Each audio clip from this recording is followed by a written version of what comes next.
Cette conférence va maintenant être enregistrée.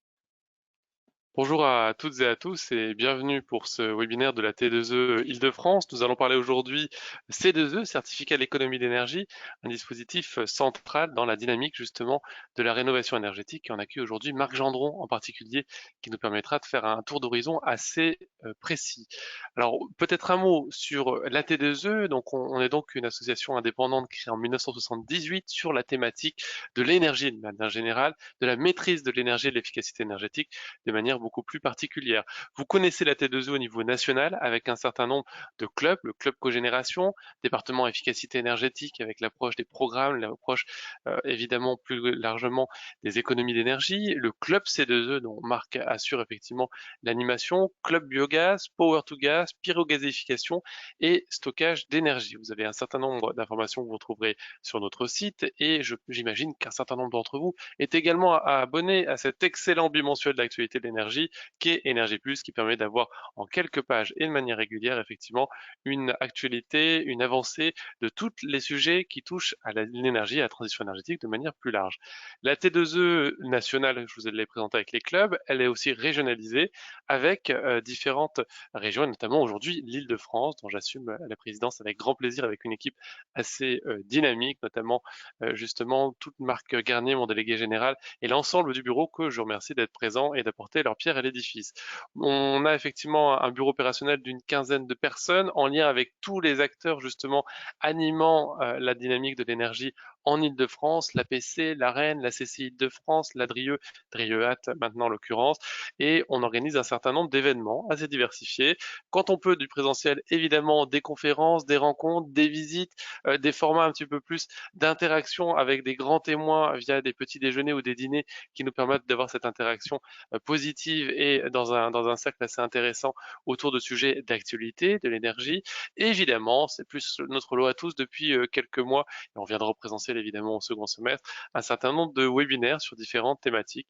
On a deux objectifs à la T2E Île-de-France, renforcer ses connaissances de manière effectivement à partager les grandes actualités, les analyses au niveau du secteur, évidemment échanger en termes de réseau, et c'est un peu le but de ce type d'événement, virtuel aujourd'hui, présentiel très prochainement. Vous avez un extrait absolument non exhaustif, évidemment, sinon ça serait peut-être un petit peu fastidieux de tout lister, de tous les événements qu'on a pu faire sur 2020, sur 2021 déjà, et qu'on va continuer évidemment sur le second semestre en l'occurrence. On est aujourd'hui dans le webinaire consacré au C2E, certificat d'économie d'énergie. Qu'est-ce que c'est? Comment elle est mobilisée? Je dirais quelques mots un peu pour pitcher le sujet avant évidemment de laisser Marc intervenir.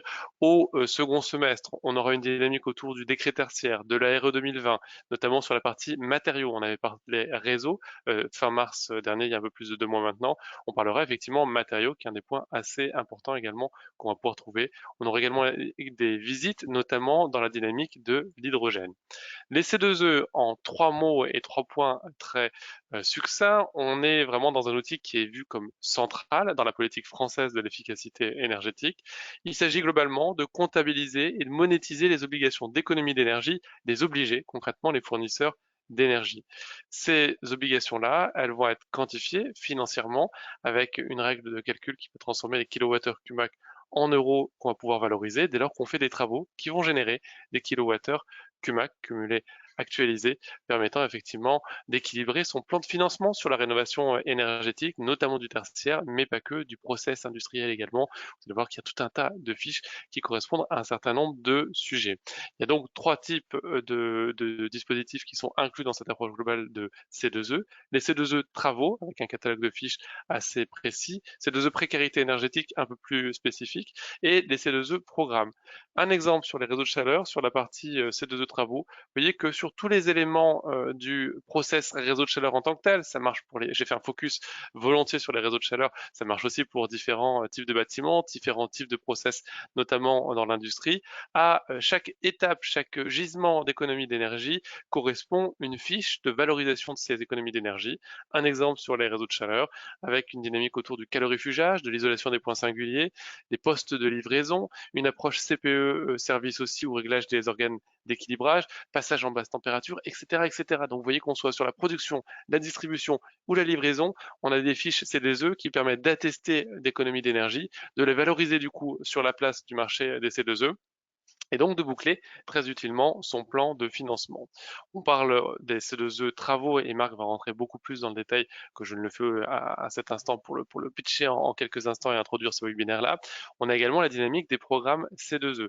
3 programmes sur lesquels on attire votre attention. Ce n'est pas l'objet de les développer aujourd'hui, mais juste de faire un petit rappel. 2 portés par la T2E, 1 par la FNCCR. 2 portés par la T2E, c'est ProReFI et ProSmen. Globalement, ils s'adressent à la fois aux collectivités, à la fois aux entreprises et industries, de manière à former pour ProReFI des référents énergie et industrie en charge de la gestion de l'énergie dans leur entité, avec un dispositif d'accompagnement à cette formation-là, que ce soit MOOC, stage de 2 jours, accompagnement individuel. Et cette formation et cet accompagnement est pris en charge à 100%. C'est la dernière année en 2021. Donc, il reste encore des possibilités de s'inscrire. Allez-y, il reste plus que 6 mois à ce niveau-là. Ça continuera après. La prise en charge, en revanche, ne sera pas à 100%. ProSmen, on est sur la mise en place d'un mécanisme justement de type système de management de l'énergie avec une prime qui est directement quantifiée sur les dépenses énergétiques annuelles des sites justement qui sont concernés. Donc c'est plutôt intéressant pour inscrire dans le long terme une dynamique d'économie d'énergie incluant de la rénovation, de l'équilibrage, de l'optimisation de contrats de manière plus générale. Et c'est le but des contrats, des programmes, excusez-moi, C2E, c'est d'accompagner la formation des différents acteurs qui permettent justement aussi ce passage aux travaux et la génération de fiches C2E travaux. Donc les deux sont vraiment cumulables. La partie programme pour aider, structurer, organiser, comptabiliser et la partie C2E avec ce passage à l'action entre les deux. Et enfin, dernier élément, le programme Acté, plus centré sur les collectivités territoriales. Un certain nombre d'entre elles sont connectées aujourd'hui en tant que membres de la T2E ou en tant qu'effectivement acteurs du réseau francilien. On les remercie pour accompagner le déploiement de la rénovation énergétique pour le bâti tertiaire collectif, donc dans des bâtis tertiaires des collectivités en particulier. Vous avez les liens à droite pour aller plus loin. Je ne serai pas plus long aujourd'hui puisque nous avons la chance d'accueillir un des experts nationaux, sinon l'expert national. Et je ne dis pas ça parce qu'il est de la T2E, mais parce que la T2E a un rôle extrêmement actif dans à la fois la rédaction des différentes fiches T2E, dans la question du portage de l'animation sous évidemment l'égide du ministère de l'écologie au niveau des certificats d'économie d'énergie. C'est donc Marc Gendron que nous accueillons aujourd'hui pour nous faire un état des lieux de comment fonctionne le dispositif, quelles sont les nouveautés aussi. Vous allez voir qu'il y a un certain nombre de périodes et on va rentrer dans la période 5 très prochainement qui vont effectivement structurer l'action dans ce domaine. Marc, c'est à toi, je te laisse la main. Merci beaucoup, Guillaume. On m'avait jamais fait ça, le coup de l'expert national des C2A. Quelle introduction. Alors, tout d'abord, un grand merci à la T2E Île-de-France et à Guillaume Perrin pour cette invitation à présenter, on va dire, l'actualité du dispositif des C2E. Et puis, un grand merci à vous tous pour votre présence à ce webinaire. Donc, je vais, donc Guillaume l'a dit, donc je suis Marc Gendron, je suis le délégué général du club C2E. Donc, le club C2E, c'est un club où on est aujourd'hui, ce qui représente 540, 550 entreprises, personnes morales qui travaillent en grande partie autour des certificats d'économie d'énergie et qui payent donc une adhésion pour participer à tous les travaux de ce club C2E. Globalement, on a 3 missions au sein du club C2E. Première mission, c'est une mission de communication et de diffusion de l'information autour des certificats d'économie d'énergie à tout l'écosystème du dispositif des C2E. Une deuxième mission qui vise à travailler sur la rédaction, les modifications des fiches d'opération standardisées. Donc, comme l'a dit Guillaume, on a aujourd'hui un catalogue de fiches d'opération de 206 fiches d'opération standardisées qui regroupent les secteurs de l'agriculture, du résidentiel, du bâtiment, du transport, de l'industrie et des réseaux. Voilà, donc on est amené à rédiger les fiches, à les modifier. Donc on fait ça avec des experts, donc au travers de groupes de travail, et ensuite on présente toutes ces fiches à des experts de l'ADEME et à des experts de la Direction Générale Énergie-Climat. Et une fois qu'on est tous d'accord sur la rédaction des fiches, la Direction Générale Énergie-Climat publie les fiches par arrêté ministériel. Donc ça, c'est notre deuxième mission. Et notre troisième mission, c'est un appui à l'ensemble de nos adhérents, à nos 550 adhérents. Donc un appui technique, c'est-à-dire que les adhérents nous posent des questions qui portent soit sur le dispositif certificat d'économie d'énergie, donc avec une dimension un peu juridique de décodage des textes réglementaires, soit des questions purement techniques, du type j'ai telle solution, est-ce que je peux utiliser telle fiche d'opération? Voilà. Alors, ce que je vous propose ce matin, c'est pour ceux qui auraient loupé, quelques épisodes sur les certificats d'économie d'énergie, c'est de vous rappeler dans les grandes lignes le dispositif, les certificats d'économie d'énergie. Ensuite, je reviendrai sur quelques mots sur les programmes. Mais Guillaume on a déjà parlé, donc je ne vais pas m'appesantir énormément dessus. Et puis surtout, je vous parlerai des grandes lignes de la 5e période des certificats d'économie d'énergie qui, à mon avis, vous intéresse le plus. Alors, les C2E, c'est un dispositif qui répond à la réglementation européenne sur l'efficacité énergétique. Donc, vous avez dans la réglementation européenne sur l'efficacité énergétique, vous avez 2 articles, l'article 3, l'article 7. L'article 3, il fixe en gros les objectifs à atteindre par les États membres en matière d'efficacité énergétique. Et l'article 7, il donne la possibilité aux États membres de travailler sur l'efficacité énergétique au travers d'un dispositif de type certificat blanc qu'on a appelé donc certificat d'économie d'énergie en France. Et ce dispositif, il est assez simple. Il oblige les énergéticiens, donc les vendeurs d'électricité, gaz, fuel, carburant, ils obligent ces énergéticiens à mettre en place des actions d'économie d'énergie chez leurs clients ou leurs prospects. Et si ces actions ne sont pas mises en place, ils doivent payer une pénalité à la fin d'une période. Donc, le dispositif, il fonctionne par période de 3 ou 4 ans. Sur les 3 ou 4 ans, l'administration française, donc l'autorité administrative, va fixer des objectifs globaux d'économie d'énergie sur l'ensemble des marchés France. Ces objectifs, ils sont déclinés par énergie et en fonction des parts de marché de chacun des énergéticiens. Donc, plus vous avez des parts de marché importantes sur votre marché en vente d'énergie, électricité, gaz, fuel ou carburant, plus vous êtes obligé au titre du dispositif C2E, c'est-à-dire plus vos objectifs sont importants. Donc, vous avez 3 ans pour mettre en place des actions d'efficacité énergétique et au bout des 3 ans, l'État français va regarder votre niveau d'obligation, quel était votre niveau d'obligation par rapport à vos ventes sur la période, quelle a été votre production en matière de certificat d'économie d'énergie. Et donc, soit vous êtes à l'objectif, dans ce cas-là, c'est parfait, on vous remercie pour votre action et puis vous repartez pour une période suivante. Soit les acteurs obligés sont sous l'objectif, n'ont pas réalisé leurs objectifs, et dans ce cas, ils payent une pénalité à la hauteur des volumes manquants par rapport à leur objectif. Voilà.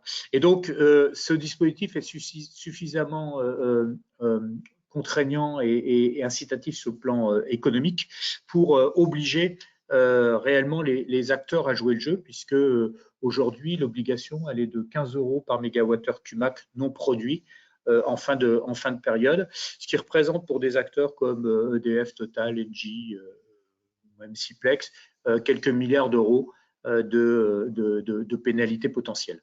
Donc, autant vous dire que les acteurs jouent plutôt le jeu.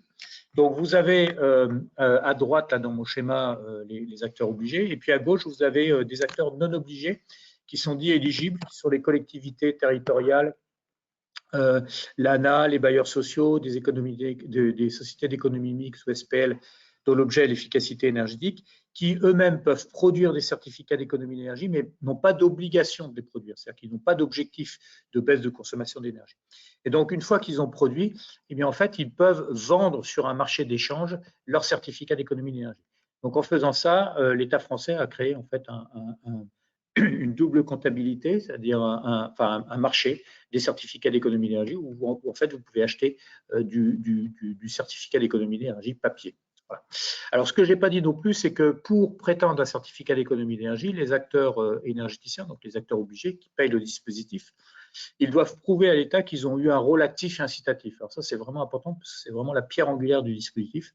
C'est-à-dire qu'ils doivent prouver à l'État qu'ils ont incité un bénéficiaire, enfin un acteur sur le marché, à basculer d'une solution peu performante sur le plan énergétique à une solution très performante sur le plan énergétique.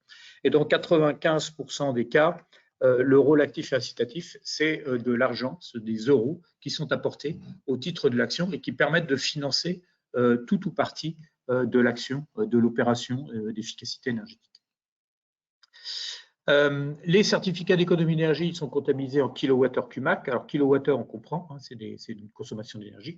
Et CUMAC, ce qui correspond à du cumulé actualisé, c'est-à-dire qu'en fait, quand on crée une fiche d'opération standardisée, on va calculer des économies d'énergie sur cette fiche d'opération standardisée par rapport à une situation de référence. Et par rapport à cette situation de référence, on va calculer les économies d'énergie sur la durée de vie de l'équipement. Donc, je m'explique. Vous prenez par exemple la mise en place d'une pompe à chaleur chez un client particulier. On va prendre la situation de référence, les consommations moyennes des logements en France. Et on va venir comparer les économies d'énergie générées par la pompe à chaleur par rapport à ces économies d'énergie moyennes. Et on va tirer ces économies d'énergie jusqu'à 15 ans, puisque la durée de vie d'une pompe à chaleur aujourd'hui, c'est 15 ans, avec un taux d'actualisation de 4%. Et donc ça nous donne un forfait, on va dire théorique, moyennisé sur l'opération. Les certificats d'économie d'énergie sont délivrés par le pôle national C2E, donc, qui dépend de la Direction générale énergie-climat. Et chaque demandeur de certificat d'économie d'énergie, donc soit obligé, soit délégataire, dispose d'un compte sur le registre national qui est émis. Et sur ce compte, les acteurs viennent déposer régulièrement par badge de 50 gigawattheures CUMAC leur dossier certificat d'économie d'énergie sous la forme dématérialisée. Et de leur côté, ils gardent et ils conservent l'ensemble des preuves, sachant que le pôle national C2E peut à un moment donné leur demander de faire des contrôles hein, sur des badges de production et peut demander de ressortir un certain nombre de preuves du dossier. Certains dossiers certificats d'économie d'énergie peuvent être bonifiés, donc c'est dans le cas notamment des contrats de performance énergétique, c'est aussi le cas des zones non interconnectées, et puis c'est le cas des certificats d'économie d'énergie à destination des grands précaires. Et vous avez pour les obligés 5 manières de produire des C2E, donc soit ils incitent des opérations d'économie d'énergie éligibles à C2E, donc de deux manières, soit en s'appuyant sur des fiches d'opérations standardisées, donc les 206 fiches qui sont créées, qui sont décrites aujourd'hui, soit au travers de ce qu'on appelle des opérations spécifiques. Opérations spécifiques, c'est en gros une action où vous décrivez votre situation de référence, votre situation initiale, votre situation cible, vous allez calculer les économies d'énergie par rapport à cette situation cible, et vous allez calculer votre forfait de certificat d'économie d'énergie en prenant en compte la durée de vie de votre équipement. Et vous déposez ça sous la forme d'une opération spécifique qui est validée par le pôle national C2E. Donc là, généralement, ça concerne des grosses opérations de plusieurs gigawattheures CUMAC par opération. Donc ça, c'est le deuxième, donc ça c'est le premier point, vous travaillez vraiment sur les économies d'énergie.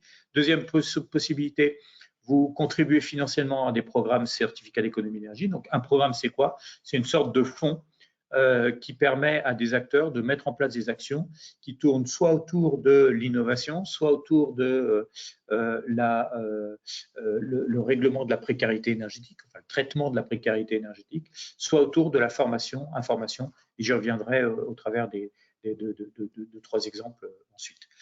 Soit, troisième possibilité, vous achetez des certificats d'économie d'énergie sur le marché, hein, puisque vous avez vu qu'il y a un marché aujourd'hui qui existe. Donc, les obligés peuvent tout à fait acheter, voire vendre aussi des certificats d'économie d'énergie, sachant que ce marché, il répond à l'offre et à la demande.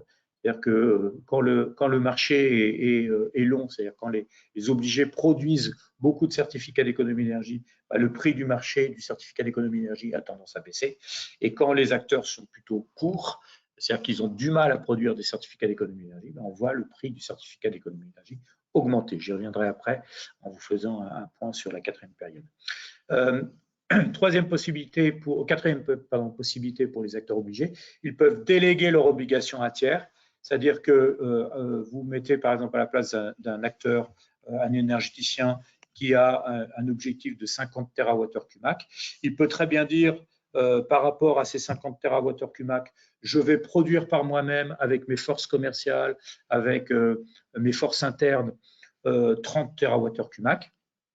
Je vais acheter 10 TWh Cumac et les 10 Tera restants, ben, je vais les déléguer à un tiers. Et donc, ce légataire va va de ce fait devenir lui-même obligé, puisqu'il sera comptable devant le pôle national certificat d'économie d'énergie de la réalisation de cette obligation, donc des objectifs de certificat d'économie d'énergie qui lui aura été délégué. Voilà. Et cinquième possibilité, bah, c'est de se dire je ne joue pas du tout le jeu sur ce dispositif C2E et à la fin de la période, eh bien, je paierai ma pénalité qui est aujourd'hui de 15 € du mégawattheure Cumac. Voilà dans les grandes lignes le rappel de ce dispositif. Alors, pour être complet, donc aujourd'hui, le dispositif il existe depuis 2006 et nous en sommes à la 4e période des certificats d'économie d'énergie. Cette 4e période a couvert les années 2018, 2019, 2020, 2021. Donc ça a démarré au 1er janvier 2018, va se terminer au 31/12/2021. L'obligation totale, vous l'avez, elle était de 2133 TWh Cumac, avec 1600 TWh Cumac en certificat d'économie d'énergie classique et 533 TWh Cumac en certificat d'économie d'énergie précarité. Et aujourd'hui, qu'est-ce qu'on peut dire de cette période? C'est que globalement, les objectifs de cette période vont être atteints sur l'ensemble des obligés, voire même cet objectif risque d'être dépassé de plus de 350 TWh Cumac. Voilà. Donc, ce qui veut dire que les acteurs vont démarrer une 5e période avec une partie de stock, qui en soi n'est pas aberrant, au contraire, notamment pour des obligés, des énergéticiens qui font des offres à terme. C'est très important pour eux d'avoir une partie de stock pour ces offres à terme, parce que ça permet de limiter le risque des coûts C2E que vous affectez à vos offres à terme. Quelques mots sur le prix des certificats d'économie d'énergie. Donc, vous avez aujourd'hui 2 prix qui sont disponibles sur EMI. Donc, vous tapez www.emi.fr, qui est donc le registre géré par EEX de ce dispositif des C2E. Et vous avez donc un indice EMI qui donne tous les prix des transactions au mois. Donc là-dedans, vous avez un peu des choux et des carottes, c'est-à-dire vous avez à la fois des transactions qui sont des transactions à terme, vous avez des transactions spot qui ont été faites le mois précédent, enfin vous avez un peu de tout. Mais l'intérêt de l'indice EMI, c'est que ça vous donne une tendance globale. Vous voyez qu'aujourd'hui, sur les C2E classiques, l'indice EMI est autour de 7,84 €. Et en certificat d'économie d'énergie précarité, vous êtes autour des 7,55 €. Alors ça, c'était le mois de mai. J'ai pas remis, je suis désolé, j'aurais pu remettre le mois de juin 2021. Et puis, vous avez ce qu'on appelle l'indice spot. Alors, l'indice spot, ça représente toutes les transactions à prix non nul du mois précédent qui ont été réalisées par des entreprises non filiales. Donc ça représente un peu plus la réalité du moment. Et donc, sur l'indice spot, vous êtes en C2E classique autour de 7,21 € actuellement et en précarité autour des 7,39 €. Alors, ce qu'il faut bien comprendre, c'est que ces prix que je vous donne là, qui sont sous-émis, ce sont des prix globaux. C'est vraiment le prix certificat d'économie d'énergie papier. Ce qui veut dire que ce prix, il intègre la prime versée aux bénéficiaires au titre du rôle actif et incitatif. 2, il intègre les coûts commerciaux des acteurs pour aller chercher des opérations. 3, il intègre les coûts administratifs de gestion du dispositif, puisque dans le dispositif, vous avez des contrôles, vous avez des dossiers à remonter. Parfois, il faut refaire signer des preuves de réalisation. Donc tout ça, c'est un coût administratif. Et puis, dans le dispositif, vous avez des intermédiaires, donc des acteurs qui sont sur le dispositif C2E et qui produisent des C2E qui, à un moment donné, revendent des C2E. Et ces acteurs-là, ils peuvent prendre une partie de marge. Et donc, vous avez une partie de la marge de ces acteurs. Donc, le prix C2E que je vous annonce ici, c'est ce qui regroupe l'intégralité de ces coûts. Voilà globalement ce que je voulais vous dire sur ce dispositif des C2E en rappel du dispositif. Guillaume, peut-être qu'à ce stade, il y a des questions ou pas de questions? Alors, j'en ai pas vu dans le chat, mais je sais qu'on a eu aussi un petit peu précédemment deux questions. La première, c'est sûr, lorsqu'on regarde le catalogue des C2E, qu'on ne trouve pas de fiches adaptées à sa situation, comment est-ce qu'on procède du coup? Il y a le côté spécifique, comment est-ce que ça se crée? Quel est le Alors, processus? c'est exactement ça. Alors, je prends l'exemple d'un industriel qui va modifier son process. Le premier réflexe de l'industriel, alors on peut prendre bien évidemment aussi la même chose sur du tertiaire. Le premier réflexe de l'industriel, c'est d'aller voir les fiches d'opération standardisées, le catalogue de fiches d'opération standardisées. Le catalogue, vous l'avez soit sur le site de l'ADEME, soit sur le site de la Direction générale énergie-climat, soit sur le site de la T2E. Site de la T2E, vous tapez efficacité énergétique, club C2E, et là, on va vous donner les fiches par secteur d'activité. Donc, vous avez, je prends l'exemple de mon industriel, il veut modifier une partie de son process. Il regarde le catalogue de fiches industrie et il se rend compte qu'il n'a pas de fiches permettant de faire son opération. Néanmoins, il peut déposer un dossier que l'on appelle opération spécifique qui va refaire en fait le même calcul que ce que l'on fait sous la forme des fiches d'opération standardisées. Donc, vous allez dans ce dossier avoir un dossier administratif et un dossier technique. Le dossier administratif, il va reprendre l'intégralité des dossiers administratifs que vous avez sur les fiches d'opération standardisées.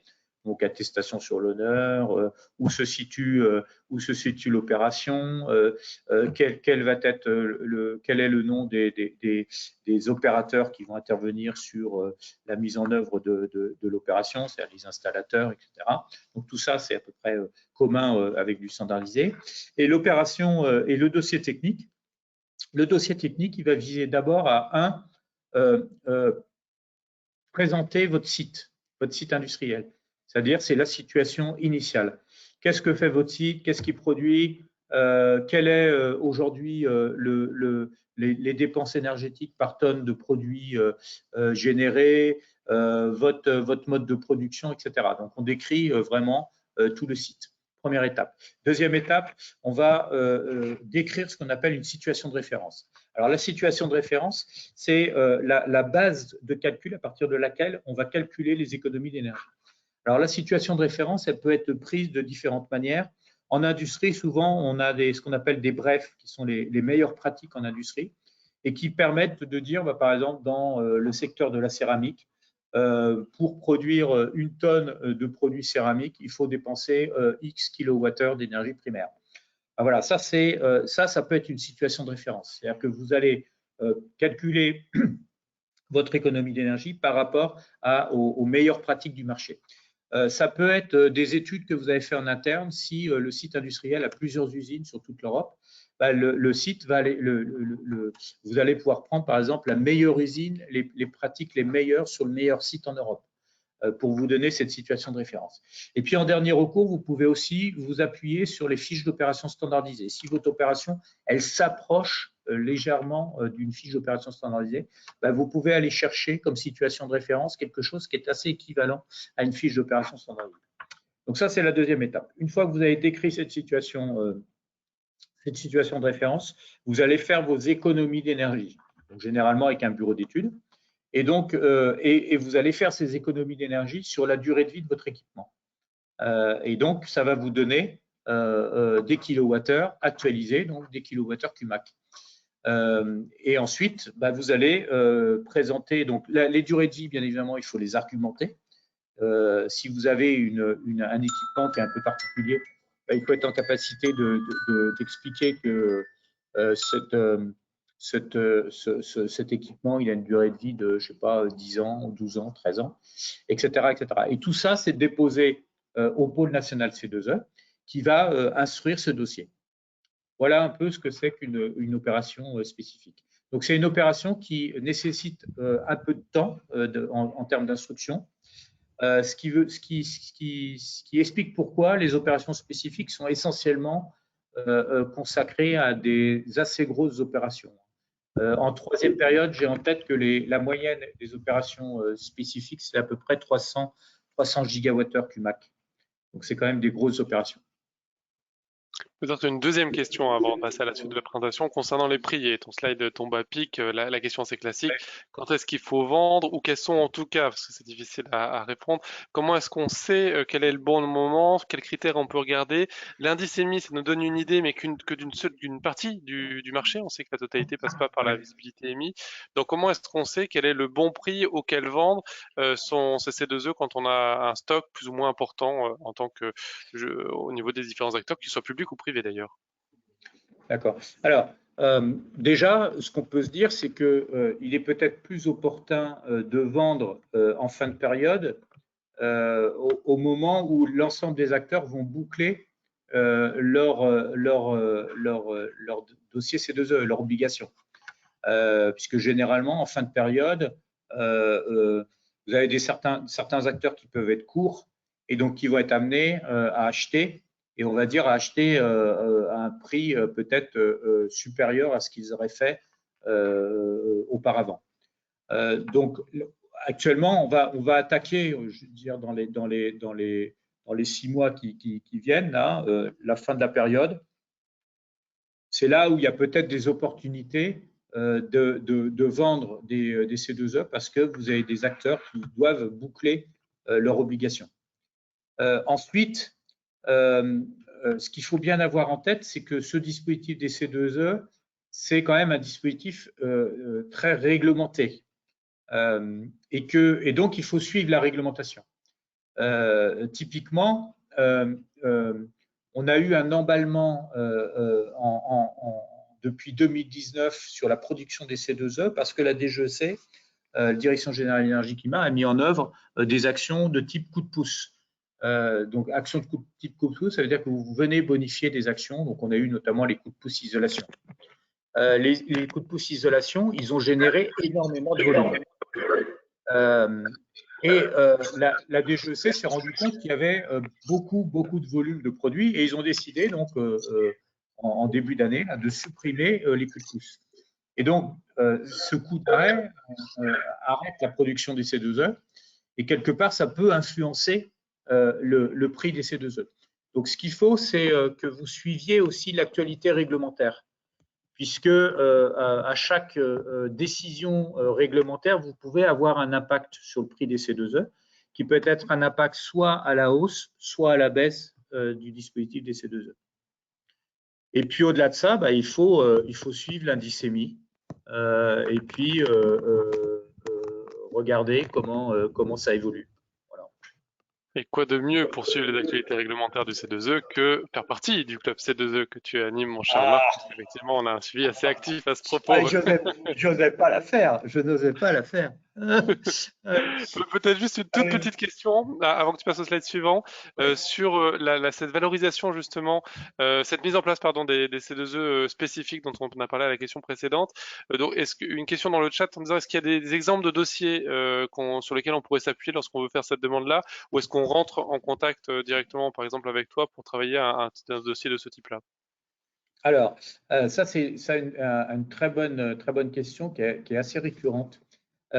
Donc, je vais répondre sous plusieurs formes. Alors, premièrement, il existe un guide des opérations spécifiques qui est en cours de révision. Alors, ça traîne, ça fait plus d'un an que l'ADEME est sur ce sujet, mais ce guide des opérations spécifiques, il devrait sortir, on va dire, à la rentrée.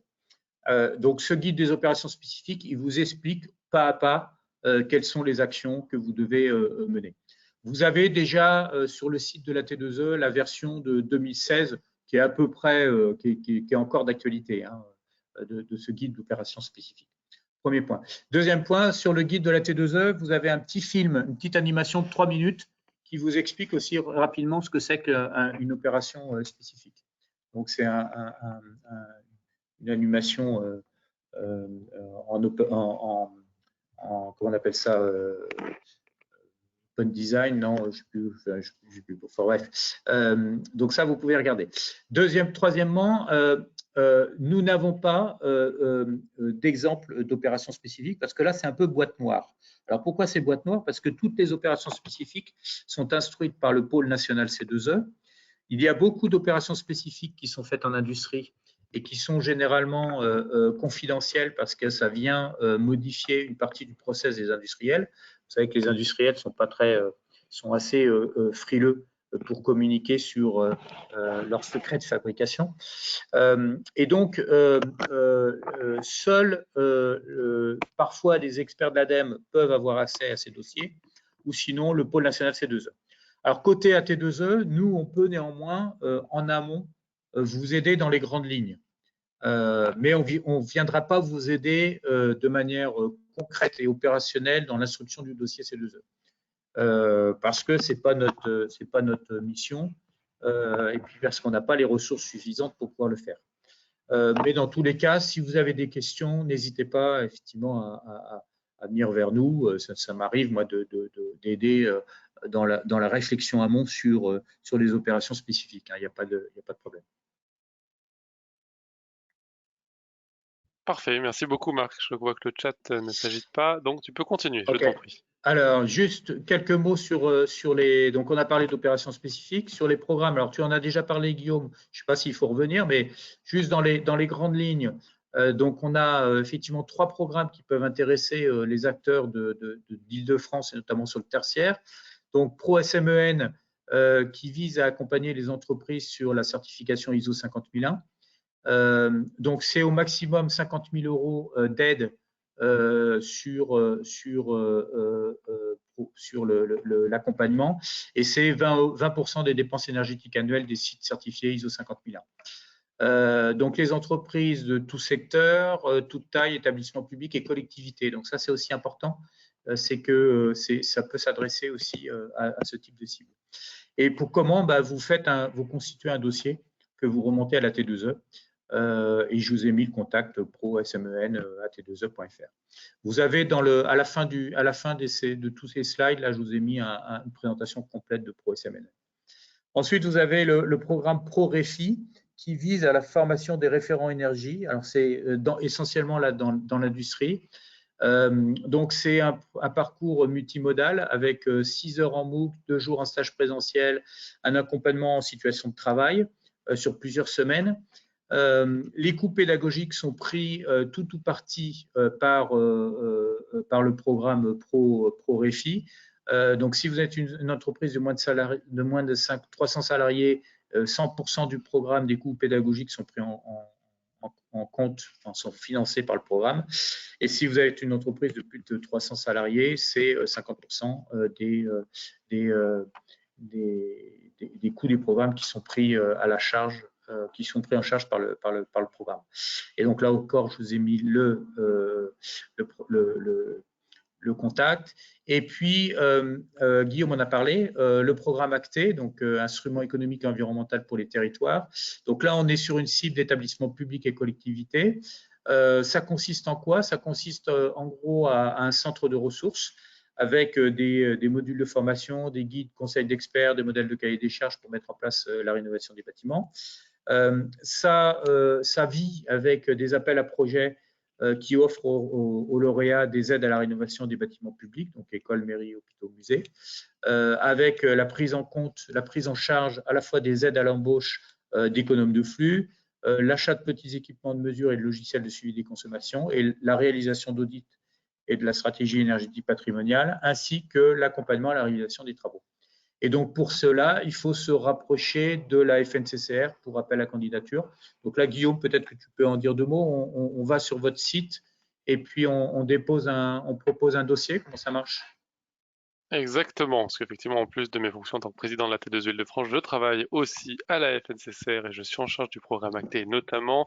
Donc effectivement, toutes les infos sont sur le site. C'est un cadencement par appel à candidature du coup, qui sont régulièrement déposés, donc par des bâtiments assez sectoriels. Et on a également des aides guichets, notamment pour les piscines en ce moment, avec le sous-programme ACTO, qui permet justement d'avoir un financement sur des postes d'économes de flux, donc un peu la même chose que les référents énergie-industrie qu'on trouve dans ProRéféi. Des aides également sur la partie audit, des aides sur l'instrumentation et des aides également à la maîtrise d'œuvre pour aider ce passage à l'action. Et on voit, vous voyez, sur les 3 programmes qu'a mis en avant Marc, donc on a bien 3 cibles, ProRéféi pour l'industrie, ProSemaine, collectivité, petite entreprise, entreprise plus large, et Acté pour les collectivités, donc 3 programmes qui permettent de couvrir le scope justement de l'aide au passage à l'action. Alors, ce que je n'ai pas dit, c'est qu'en fait, derrière ces programmes, vous avez donc un pilote, donc en l'occurrence, Acté, c'est la FNCCR, et puis vous avez des financeurs, et les financeurs, ce sont des obligés. Et en fait, vous avez un système de coefficient de conversion, c'est-à-dire que quand un financeur aujourd'hui dans un programme met 5 €, il va toucher 1 MWh Cumac de certificat d'économie d'énergie. Donc, les programmes permettent de mettre en place des actions autour, donc, je l'ai dit tout à l'heure, formation, information, traitement de la précarité énergétique et innovation, et au travers de ce dispositif des C2E. Et ces programmes sont généralement, enfin, sont tous pilotés par la DGEC, la Direction Générale Énergie Climat, qui fait régulièrement des appels à contribution de programmes sur la base de thématiques. Et ces programmes sont validés, bien évidemment, par la ministre de l'écologie et de la transition de l'écologie. Voilà. Quelques mots sur la 5e période, Guillaume? On est parti, on t'écoute. Alors, donc vous l'avez compris, nous terminons à la fin d'année une 4e période. Et en fait, le sujet pour la Direction Générale Énergie-Climat, donc pour l'administration, c'était en fait de fixer des objectifs et de modalités de la 5e période de manière à ce que ça convienne à peu près à tout le monde.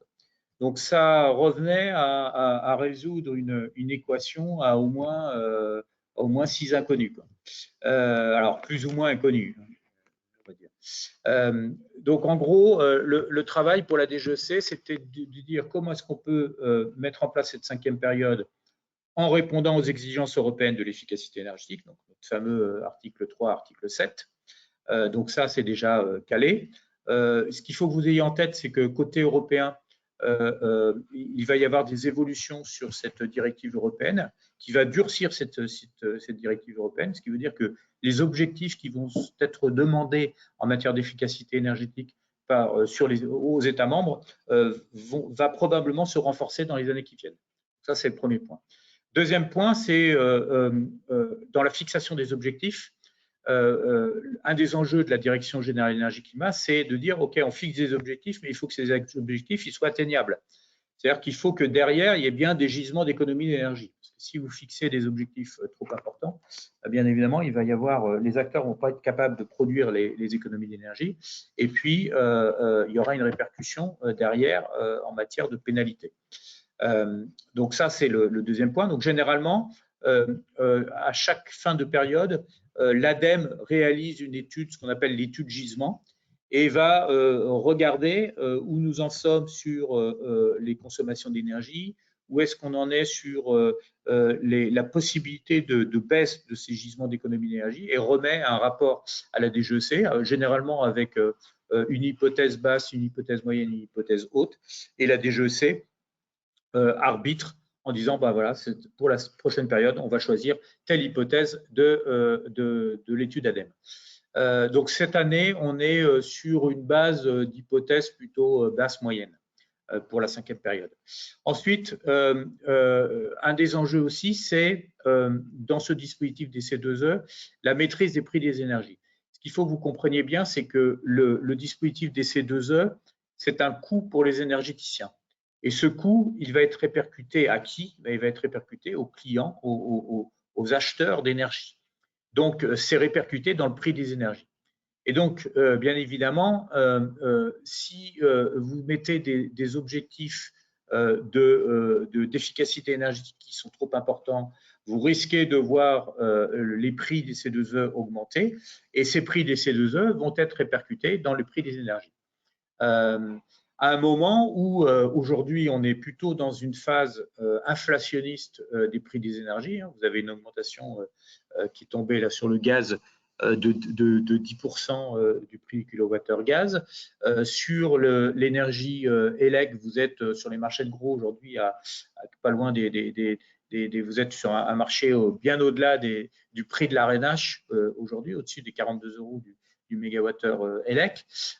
Donc, on voit bien que ce sujet-là, il est important pour la DGEC, c'est-à-dire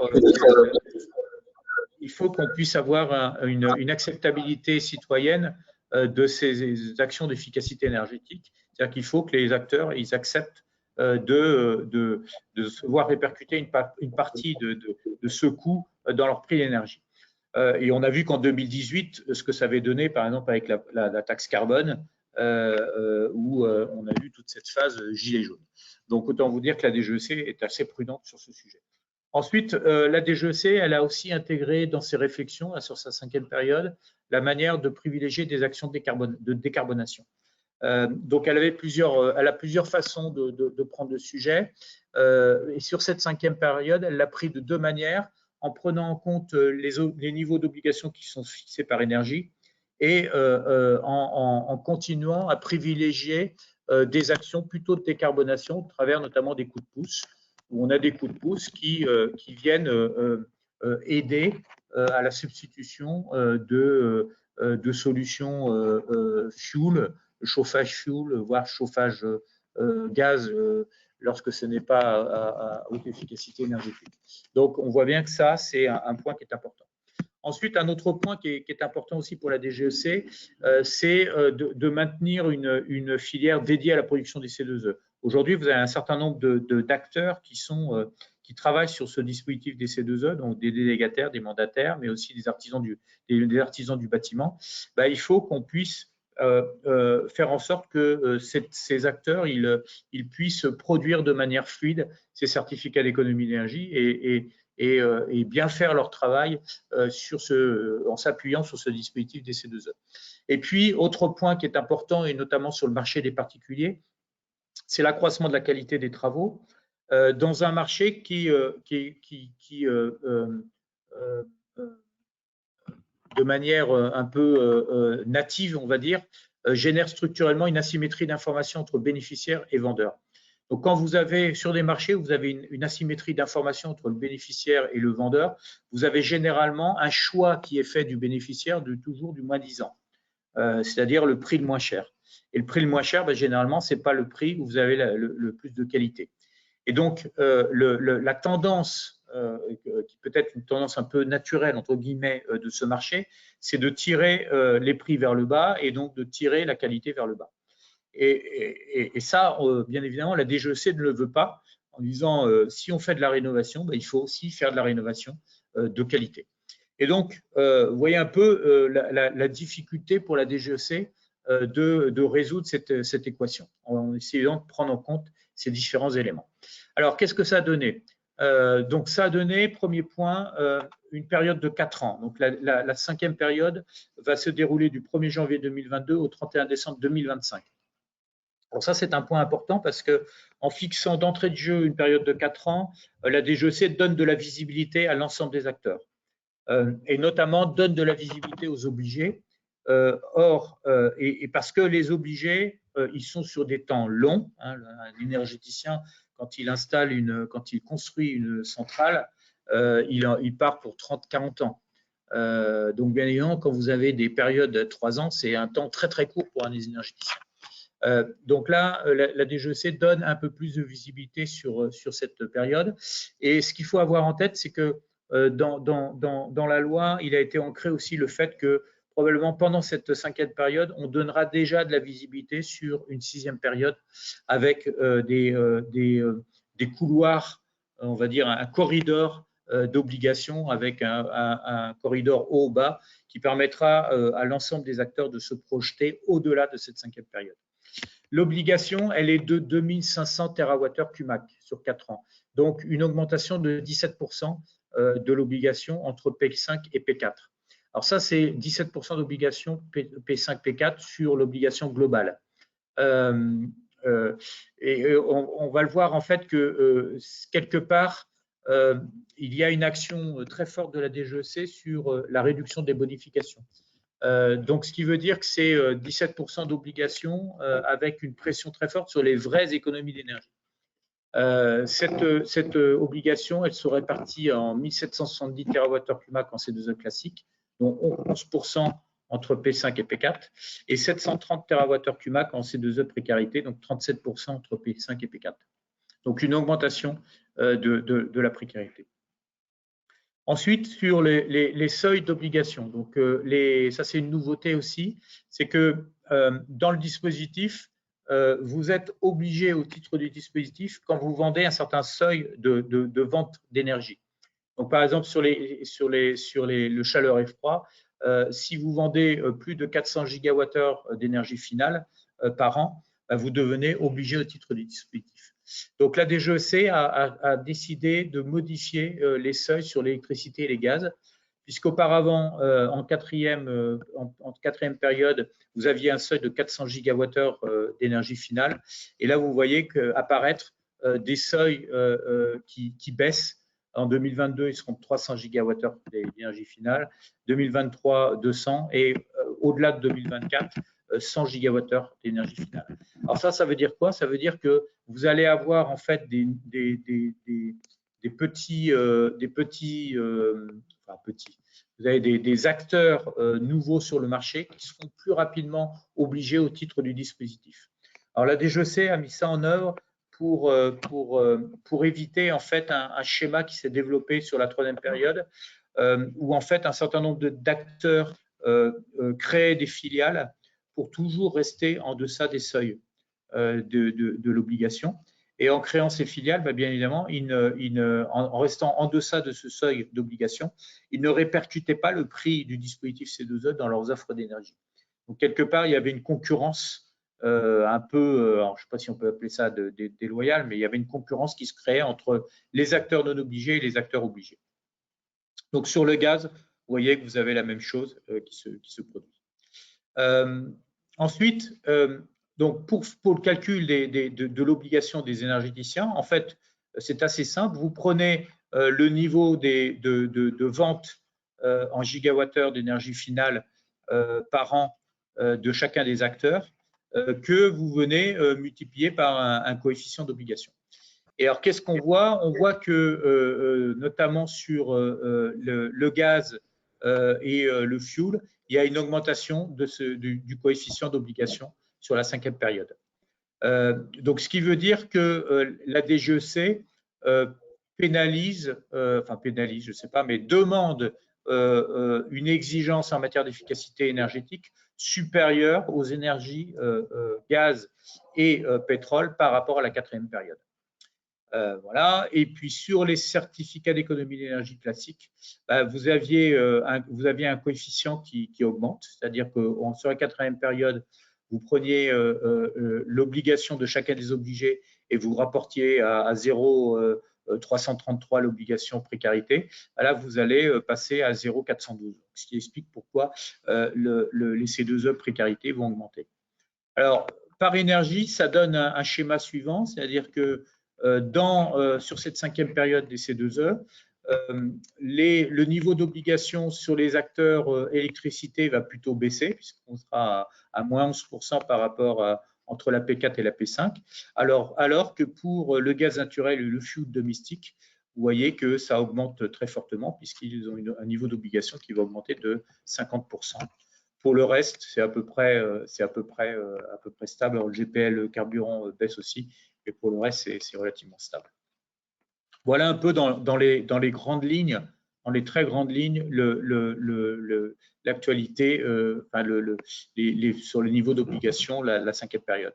Alors après, je rentrerai, mais je vous laisserai juste les slides, donc je ne vais pas tout développer. mais vous avez des nouveautés sur la P5, notamment par rapport aux délégataires, c'est-à-dire que sur la P4, auparavant, pour être délégataire, vous pouviez avoir des délégataires de 150, des volumes de délégation de 150 gigawattheures CUMAC, et quand vous étiez sous les 150 gigawattheures CUMAC, vous pouviez être délégataire en mettant en place un système de management d'énergie. Là, sur la 5e période, en fait, tout le monde devra être sous système de management de la qualité. Bon, les délégataires, ils doivent justifier qu'ils ne se retrouvent pas en état de redressement de liquidation judiciaire. Donc, il y a un certain nombre d'actions sur les délégataires qui visent en fait à renforcer la notion de délégation et à sécuriser la notion de délégation. Je vais passer assez rapidement là-dessus. Sur les autres actions, donc il y a des actions sur les programmes. Une action qui est importante, c'est cette action-là, qui est l'action 1, 2, 3, 4. C'est déterminer la part maximale des volumes de certificats d'économie d'énergie pouvant être délivrés au cours de la 5e période au titre de pondération à 25%. Donc ça veut dire que ça, c'est un point qui est important dans cette 5e période. C'est-à-dire que la DGEC a décidé d'autoriser une bonification des C2E à un seuil de 25%, ne pas aller au-delà des 25%. Sur la 4e période, vous aviez en fait 41% des C2E qui étaient bonifiés. Et donc là, la DGEC, en comptant bonification plus programme, la DGEC va revenir à un niveau autour des 31%. Donc 25%. Donc en gros, ça veut dire quoi? Ça veut dire que la DGEC dit les certificats d'économie d'énergie, c'est d'abord des économies d'énergie et on arrête donc la planche à billets C2E, on arrête de fournir des faux C2E. Ça, c'est un point important. Et puis, sur la 5e période, vous avez un niveau de programme qui sera fixé à 288 TWh contre 266 TWh pour la 4e période. Voilà. Quoi d'autre? Alors après, vous avez déjà qui se sont inscrits des exigences fortes en matière de communication de l'ensemble des opérateurs sur les volumes, les engagements des opérations standardisées, les pondérations associées. Donc chacun devra faire un reporting à la DGEC par rapport à ses obligations. Vous avez un point qui est aussi important, qui est un point sur la pénalité pour la précarité énergétique qui va monter à 20 € par mégawattheure CUMAC. Alors ça, c'est une façon pour la DGEC, en fixant un seuil, enfin une pénalité importante pour la précarité, de donner un signal fort sur le prix des C2E précarité, hein, pour éviter que le prix des C2E précarité ne baisse trop. Et puis, voilà à peu près le restant, c'est des points de détail. Voilà un peu dans les grandes lignes ce que l'on sait aujourd'hui par rapport à la publication donc, du décret du 3 juin sur la 5e période des C2E. Quelques mots sur le 38e arrêté concernant les fiches d'opération standardisées. Donc, vous avez 5 fiches qui ont été révisées et 9 nouvelles fiches qui ont été créées. Alors, les 5 fiches révisées, elles vont rentrer en activité, on va dire, à partir du 1er octobre 2021. Donc, on a la barre TH163, conduite d'évacuation des produits de combustion, système de gestion technique du bâtiment pour le chauffage, l'eau chaude sanitaire, le refroidissement, climatisation, l'éclairage et les auxiliaires, le système de déstratification d'air, la mise en place d'un calorifugage des canalisations d'un réseau de chaleur sur la RES H106 qu'on a revu, en mettant en place notamment une classification un peu différente de l'isolation, hein, classe 4. Et puis, simulateur de conduite, la TRAUQ 123 qui a été modifié. Et puis, on a 9 nouvelles fiches. On a 4 nouvelles fiches en agriculture. Isolation des parois de serre, stockage d'eau pour les serres climatiques, couverture performante de serre, séchage solaire par insufflation des produits et coproduits agricoles et forestiers. La pompe à chaleur collective de type RO ou O, la barre TH166, qui peut intéresser les acteurs en Ile-de-France. Le chauffe-eau individuel à haut rendement ou à condensation, la barre TH167, qui est quelque part le pendant de la barre TH163, conduit d'évacuation des produits de combustion, puisqu'on a intégré dans cette fiche barre TH163 le chauffe-eau individuel à haut rendement. La fenêtre ou porte-fenêtre complète avec vitrage pariétodynamique en bâtiment tertiaire, le revêtement réflectif en toiture en bâtiment tertiaire, et puis une fiche stop and start pour les véhicules ferroviaires. Voilà. Et toutes ces fiches, nouvelles fiches, elles rentrent en vigueur le lendemain de la date de publication de l'arrêté ministériel. Voilà. Quoi d'autre? Alors, il y a aussi, donc, qui a été discuté en CSE des frais de tenue de compte qui vont un peu évoluer, avec des frais d'ouverture de compte sur EMI élèvent à 150 € et les frais d'enregistrement des certificats d'économie d'énergie délivrés s'élèvent à 2 € par million de kilowattheures et les frais de transfert des certificats 1,8 € par million de kilowattheures. Donc ça, on ne sait pas trop ce que ça va donner. Il y a eu pas mal de discussions au CSE et des amendements au CSE sur ce sujet. Et voilà un peu dans les grandes lignes la 5e période. Donc j'imagine, Guillaume, qu'il y a pas mal de questions sur ce sujet. J'imagine, très bien. Effectivement, sur le chat, on a beaucoup de questions. Alors, je vais commencer peut-être par la question autour effectivement de la vision de la DGEC concernant le minimum de volume pour le dépôt en P5. Alors, peut-être une autre question quantifiée aussi, quel est le niveau minimum de délégation partielle? Voilà, qui peut relier les deux questions. D'accord. Alors, le premier point sur le volume minimum là, de volume pour un dépôt P5,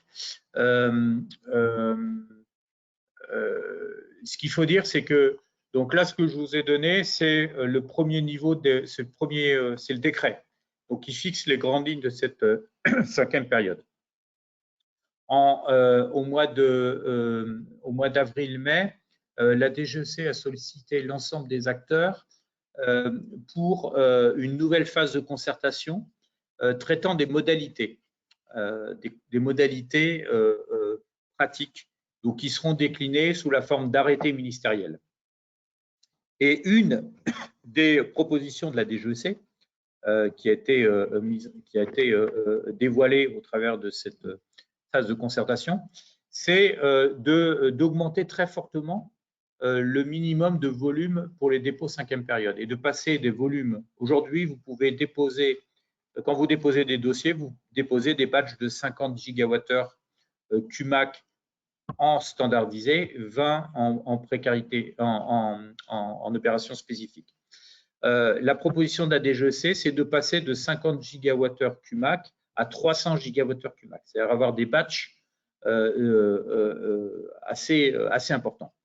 Ce qui ressort de la phase de concertation telle que moi je l'ai pu la voir, puisque nous avons porté collectivement une phase de concertation, c'est que la plupart des acteurs sont contre cette proposition d'augmentation très fort des volumes minimum de dépôt. Et surtout, les éligibles qui, au contraire, proposent, eux, de baisser ce seuil des 50 gigawattheures. Puisque pour les éligibles, ça présente pour les collectivités locales, c'est assez difficile déjà d'atteindre le seuil des 50 gigawattheures QMAC. Et donc, les collectivités locales sont obligées de se regrouper.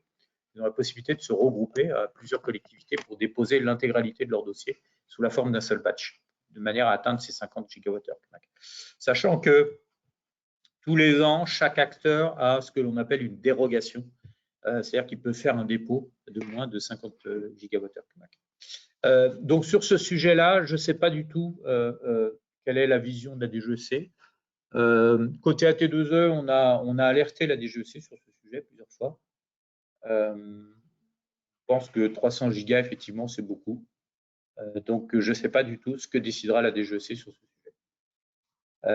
Voilà, ça c'est le premier sujet. Deuxième sujet sur les niveaux de délégation. En fait, sur les niveaux de délégation, il n'y a aucun changement entre première et quatrième période et cinquième période. Je ne sais pas pourquoi, tous les délégataires ont compris qu'il y avait un changement de cette délégation partielle. J'ai eu la DGEC sur ce sujet, je me dis non, on n'a absolument rien changé là-dessus. Voilà. Donc, la délégation partielle n'a pas changé par rapport à la quatrième période. On est exactement dans le même. J'ai un mail d'Alexandre Dosière sur le sujet. Donc, si vous voulez avoir accès à ce mail, vous m'écrivez. Voilà. Le nombre de dérogations sera-t-il maintenu à 1 ou 2? Voilà, j'allais te la relayer. Ouais, aujourd'hui, je ne sais pas. Dans tous les cas, là encore, ça peut être une solution de dire on augmente légèrement le volume d'obligations, mais on passe de 1 à 2 dérogations. Aujourd'hui, je ne sais pas du tout ce que décidera la DGEC là-dessus. Aucune idée. Mais ça peut être effectivement une solution. Et en termes de date, du coup, effectivement, est-ce qu'on a une idée de la date de parution du 38e arrêté sur justement? Alors, 38e arrêté, donc l'OCSE a eu lieu mardi. Généralement, vous avez entre l'OCSE et la publication par l'arrêté ministériel ou JO, vous avez entre 15 jours et 4 semaines, quoi. Donc, je pense que ce 38e arrêté, il sera publié courant du mois d'août. Je ne pense pas qu'il sera publié avant. Généralement, c'est l'EXE du mois de juillet, ça donne lieu à publication au mois d'août. Peut-être encore deux questions que je vois dans le chat. La première, c'est sur la question de la projection P6, où tu disais qu'il y avait un engagement à avoir une vision à 2 périodes d'avance, d'une certaine manière presque. Est-ce qu'on a cette projection, elle est attendue pour la fin de la P4, en début de P5, au cours de la P5? Et après une question sur la qualité des travaux. Mais vas-y. Alors, de mémoire, dans la loi sur l'énergie, là, c'était on était avant donc 2025, donc je crois que c'est à minima un an avant, donner de la visibilité sur la période d'après. Ça, c'est le premier point. Et le deuxième point, c'est donner de la visibilité sur un couloir d'obligation. C'est-à-dire de dire l'obligation, elle sera probablement, je sais pas, de 1000 TWh à 3000 TWh. Bon, histoire de fixer un peu les idées pour l'intégralité pour l'ensemble des acteurs. Ok. Et peut-être dernière question concernant la qualité des travaux, qui est un des points effectivement assez mis en avant dans les orientations de la P5. Sous quelle forme ça va se mettre en place du coup? Est-ce que c'est la question des contrôles de conformité a posteriori qui va être mise en place? Est-ce qu'on va avoir plus de contrôle terrain? Comment est-ce que ça va se traduire très concrètement, cette orientation par le ministère à ce propos? Alors, je pense que sur cette mesure des contrôles, il va y avoir plusieurs façons de prendre le sujet. Première façon, c'est une exigence en matière de contrôle. Donc aujourd'hui, vous avez un certain nombre de fiches qui font l'objet de demandes de contrôle systématique. Je pense notamment aux fiches isolation. La DGEC va probablement élargir le nombre de fiches sur lesquelles vous aurez des exigences de contrôle. Ça, c'est le premier point. Le deuxième point, et on y travaille, nous, puisqu'on a un GT contrôle, c'est de travailler sur des sortes de référentiels de contrôle. Donc ça, Filiance, l'organisation professionnelle qui regroupe les sociétés de contrôle, a travaillé et a fait des propositions à la DGEC pour justement travailler sur ces sujets-là. Donc ça, nous, côté AT2E, on va relayer aussi pour voir si on peut, fiche par fiche ou sur les grandes thématiques de fiches, dire, voilà, les contrôles, c'est à minima la checklist suivante. Donc, c'est aider aussi les acteurs à s'approprier la dimension de contrôle. Ensuite, sur la qualité des travaux, il y a bien évidemment un renforcement sur du RGE, avec des exigences plus fortes sur le RGE et un suivi des artisans sur le RGE. Et concomitamment à ce sujet, la DGEC nous a demandé de mettre en œuvre, de porter pour la P5, côté AT2E, un nouveau programme donc, qui sera probablement présenté au CSE de fin juillet. Un programme qu'on a appelé OSCAR pour optimisation et simplification des C2E pour les artisans de la rénovation et qui est un programme qui vise à accompagner de manière très proche les artisans pour les aider à s'approprier le dispositif. Et bien évidemment, dans ce dispositif d'accompagnement, on va aussi focaliser et sensibiliser très fortement les artisans sur la qualité des travaux. Donc, ce que je veux dire par là, c'est que vous voyez bien qu'il n'y a pas une seule réponse pour traiter les travaux. Il y a des réponses multiples et complémentaires.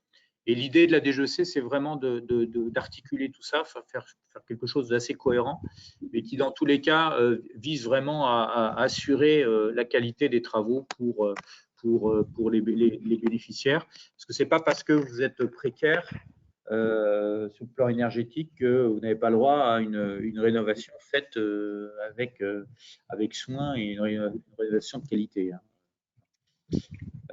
Alors, les sociétés, je vois que les sociétés COFRAC sont déjà saturées. Alors, côté société COFRAC et côté finance, ils sont assez optimistes sur leur capacité de traiter l'ensemble du dispositif. Mais effectivement, aujourd'hui, c'est un vrai sujet.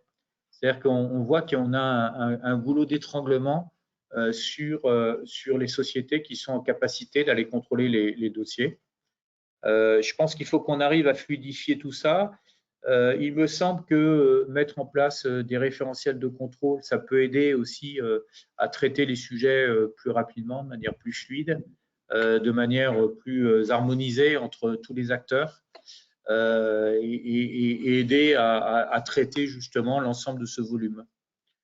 Je pense que c'est des pistes, mais aujourd'hui, oui, on a bien conscience, enfin, côté AT2E, en tous les cas, mais je pense que la DGEC aussi, on a bien conscience du sujet du contrôle et du fait que les sociétés cofraquées, elles courent un peu après le temps, quoi. Elles ont du mal à absorber les flux actuels. Peut-être une question concernant les programmes. C'est vrai qu'il n'était pas forcément mis en avant, mais c'est tout récent, parce qu'il y a eu la doctrine qui est parue il y a une semaine, un webinaire hier encore après-midi par la DGEC. Il y a pas mal d'évolutions sur les programmes, sur qui peut candidater, le volume évidemment, et effectivement un possible appel à programme pour la fin de l'année. Oui, donc je pense que la DGEC va continuer à faire des appels à programmes, probablement sur la fin de l'année. Sur les programmes, ils ont mis en place une doctrine qui précise un peu les choses. Enfin, la doctrine, elle est essentiellement axée sur la transparence dans les programmes. Globalement, c'est si quand on fait appel à des prestataires, il faut faire des appels d'offres, etc. Enfin, il y a une transparence aussi sur les financeurs, donc il faut faire des appels à financement, etc., etc. Là-dessus, il faut effectivement, je vous engage à suivre aussi l'actualité pour ne pas louper justement l'appel à programme qui pourrait être lancé en fin d'année. Ok, mais je pense qu'on a pas mal de réponses qui ont été apportées lors de ce webinaire. Dans tous les cas, effectivement, donc ton mail est à la fin de la présentation et apparaît presque en clignotant sur nos écrans, en tout cas avec la fin du PowerPoint. Donc s'il y a d'autres questions par la suite, on peut te solliciter. Et encore une fois, pour remettre en avant aussi l'intérêt de participer au club C2E, c'est à la fois de partager, d'échanger et effectivement d'avoir une dynamique sur ce sujet-là. Ah, je vois juste une question là sur Oscar, j'ai pas répondu. Le Oui, volume du programme, donc on est sur 3 ans, donc 2022, 23, 24. Donc je pense que de toute manière, il y aura 2025 assuré. On est sur un volume de 2,2 TWh et c'est valorisé à 7,10 €. Puisque dans une des évolutions du programme, c'est de partir sur une moyenne des prix de l'année pour fixer le coefficient de conversion. Donc, c'est un programme à 15,7 millions d'euros. Ça commence à être un beau programme. Donc, c'est un programme qui est à ce titre, qui a été regardé par Bercy. Puisque dans les nouvelles règles des programmes de plus de 2 Tera, ils sont analysés aussi par Bercy, plus du ministre de l'écologie.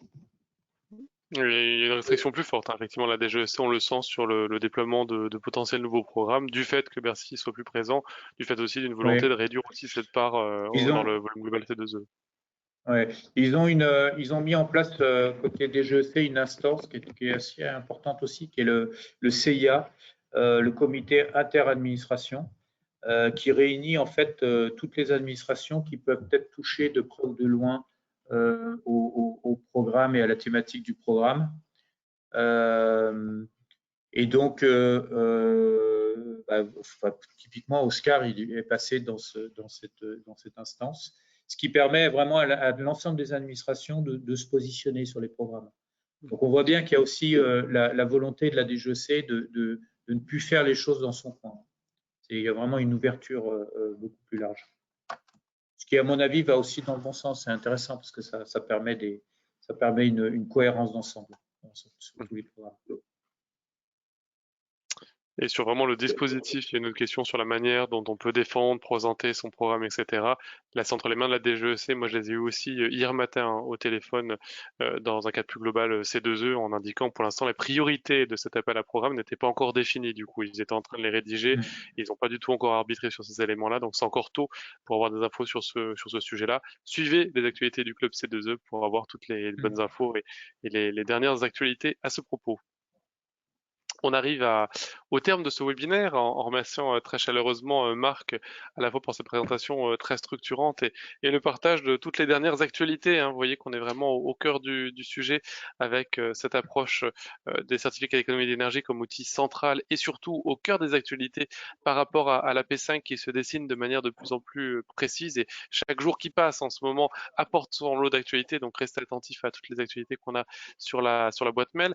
On se retrouve, donc c'était notre dernier webinaire en tant qu'AT2E Île-de-France pour la fin de l'année, du coup, scolaire, en tout cas j'entends, parce qu'évidemment, on va se retrouver bien entendu au second semestre pour parler photovoltaïque, pour parler hydrogène, pour parler dynamique autour de la rénovation énergétique de manière plus large avec les C2E, avec le décret tertiaire, avec l'approche RE 2020 aussi pour les nouveaux bâtiments. Donc on vous souhaite en tout cas d'ici là un excellent été, une bonne pause estivale et des vacances pour tous ceux qui en prennent. Et on se retrouve en pleine forme avec plein d'énergie à la rentrée. Très bonne journée, très bon été et à bientôt. Et encore merci à Marc. Merci à vous. Merci beaucoup Guillaume et merci à toutes et à tous pour votre attention. À bientôt. Bonnes vacances.